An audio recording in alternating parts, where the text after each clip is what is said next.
नमस्कार सगळ्यांना. आज घरच्या घरी बनवलेल्या पनीरपासून चांगली चमचमीत अशी हॉटेलसारखी भाजी केली. इतकी छान सुंदर. आणि हे लिंबू घालून मी नासवलं होतं दूध. इतकी छान भाजी झाली होती.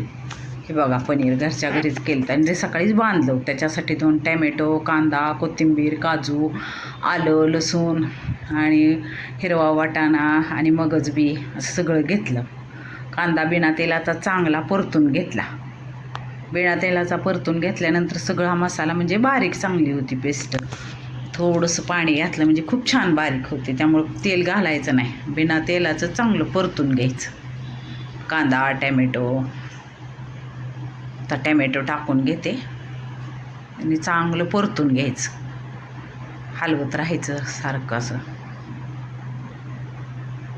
या कढईला नाही चिकटत म्हणा, पण हलवायचं म्हणजे चांगलं भाजलं जातं.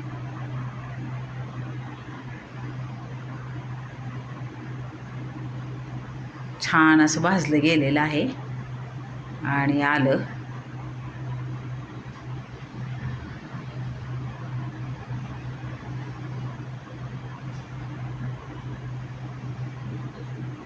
काजू आणि लसूण असं ते पण चांगलं परतून घ्यायचं. मगच बी सगळं परतून घ्यायचं छान असं.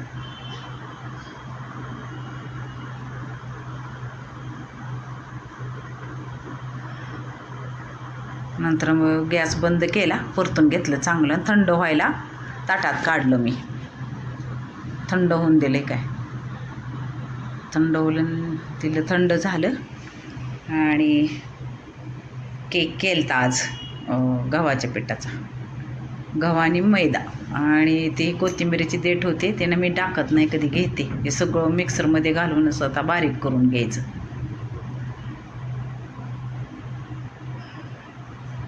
थोडंसं पाणी टाकायचं, अगदी छोट्या वाटीभर. इतकी छान पेस्ट होती, खूप छान होती. कोथिंबीर ते सगळं बारीक करून घ्यायचं. आता मिक्सरला लावून घ्यायचं. अशी पेस्ट इतकी खूप छान झाली. आणि मग 2 बारक्या छोट्या चमच्याने 2 चमचे तेल टाकून पनीर भाजून घेतलं चांगलं लाल होस्तोपर्यंत. थोडं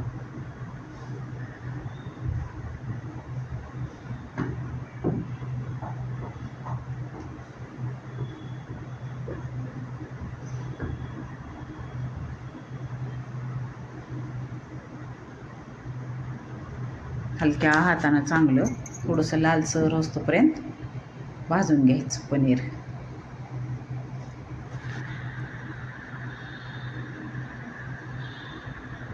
खूपच छान झालं होतं घरचं पनीर, घरच्या दुधापासून.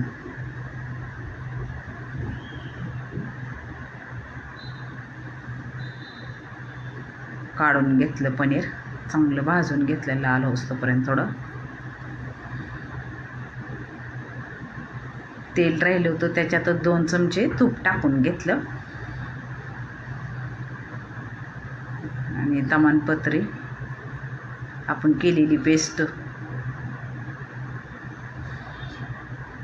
जरा गॅस मोठाच ठेवायचा, चांगली परतून घ्यायची. सारखं हलवत राहायचं, खाली लागू नये म्हणून. ह्या कढईत नाही लागत म्हणा. चांगलं तेल सुटोस तोपर्यंत हलवून घ्यायची. आणि पनीर असं लाल थोडंसं असतोपर्यंत. वाटाणा गरम पाण्यात थोडं शिजवून घेतली मी. मसाला घरचा, हळद, लाल तिखट, काळं तिखट 1 चमचाभर सगळं मिक्स करून घ्यायचं. आता हे कसं बघा, मसाल्याला तेल सुटले, पाणीच म्हणते, तेल सुटले कसं बघा.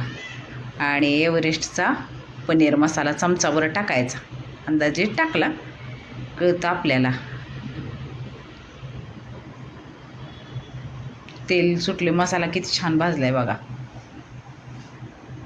आणि नंतर मग थोडासा हिंग, तो पण चांगला मिक्स करून घ्यायचा. वाटाणे शिजवलेले. तोपर्यंत गॅसवर पाणी ठेवलं होतं गरम करत. गरम ओतायचं, गार नाही ओतायचं. काय उकळलं होतं चांगलं. आणि काय मसाला चांगला भाजलेला आहे. इतका वास खूप छान येत होता. जे पनीर आपण परतून घेतलं होतं ना ते टाकून घ्यायचं आणि हलवून मसाला लावून घ्यायचा त्याला पनीरला.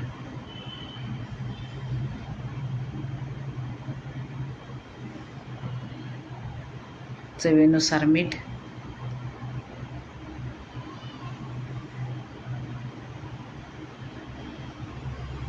कोथिंबीर,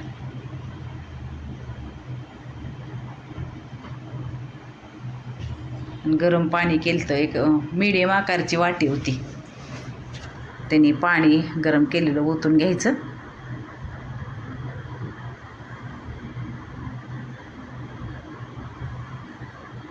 आणि शिजून द्यायचं चांगलं जरा, म्हणजे घट्ट होतं.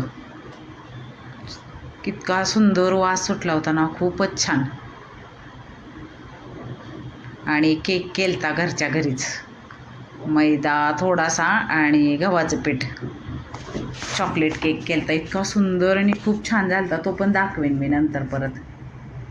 असा कोट तर इतका सुंदर पीस पडत होते. मुलांसाठी आज केक कर म्हटल्यानंतर केलता.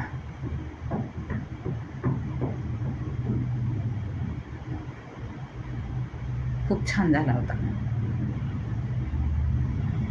बघा मग शिजली भाजी, अशी घट्ट होऊन दिली. थोडीशी झाकून ठेवली म्हणजे तेल सुटतं. अशी बाउलमध्ये काढून घेतली. अशी सुंदर टेस्टी हॉटेलसारखी भाजी इतकी छान झाली होती. आणि रोट्या मागवल्या होत्या आई, त्या पण येतात मला करायला, पण मागवल्या होत्या. आज कंटाळा आला, म्हणला जो रेसिपीच करू पनीरच्या घरच्या घरी, त्यासुद्धा दाखवेन तुम्हाला. अशी पनीरची भाजी टेस्टी हॉटेलसारखी आवडली असली तर लाईक, शेअर, सबस्क्राईब जरूर करा. आणि अशी टेस्टी भाजी तुम्ही घरी करून बघा.